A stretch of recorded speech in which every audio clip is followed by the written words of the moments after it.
so I've been talking quite a bit about the importance of counseling your platoon sergeant. But how are you supposed to counsel someone or even understand how important it is if you do not know how to do it?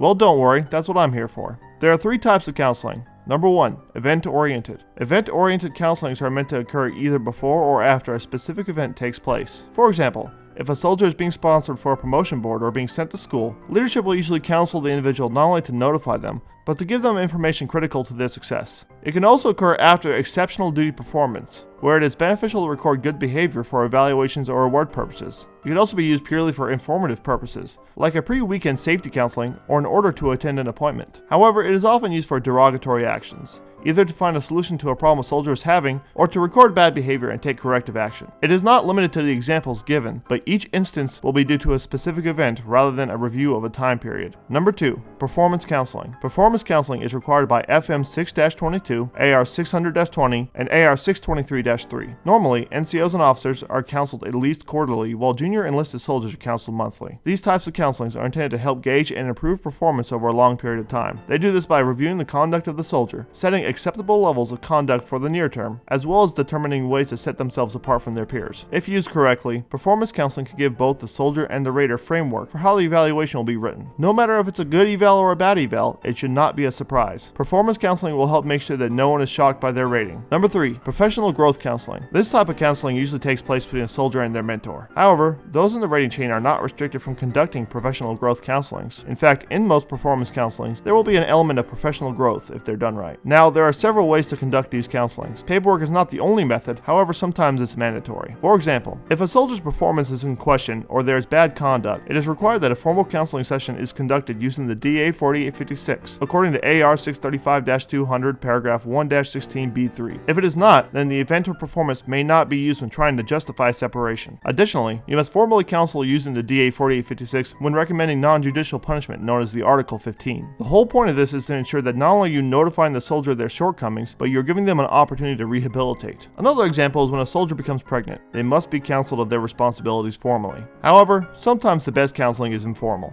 I can't understate the importance of occasionally taking a soldier aside who is struggling and simply talking to them. Having a heart-to-heart with a troop can give you great insight to their head and the overall morale of the unit, helping you head off problems before they get too bad. Now, the keys to successful counseling vary by what type of counseling you are doing. Sometimes it is best to have a discussion, while other times you will find yourself directing the conversation. Each method has advantages and disadvantages, and should be weighed against the type of counseling and what your intent is. In my experience, it's best to approach most counselings in a non-directive manner, or at least to start the counseling that way. If you need to switch gears, you can. But if you can create a discussion, the soldier is more likely to feel as if they're being listened to, and also more likely to buy into the solution or way ahead. The chances of a plan being successful increase dramatically if the soldier buys into the solution and believes that it'll make a real difference. Now, before we wrap up, I want to cover one more item, the magic bullet. AR 635-200, Chapter 1-16, Paragraph B3, dictates that counselings that are used to justify separation proceedings must have certain information included. It must state why the soldier is being counseled, the date of the counseling, and the fact that separation proceedings may be initiated if deficiencies continue. It also states that you must issue information to the soldier in accordance with Chapter 17 of the same regulation. Basically, Chapter 17 states that the soldier must be aware of the different conditions of separation,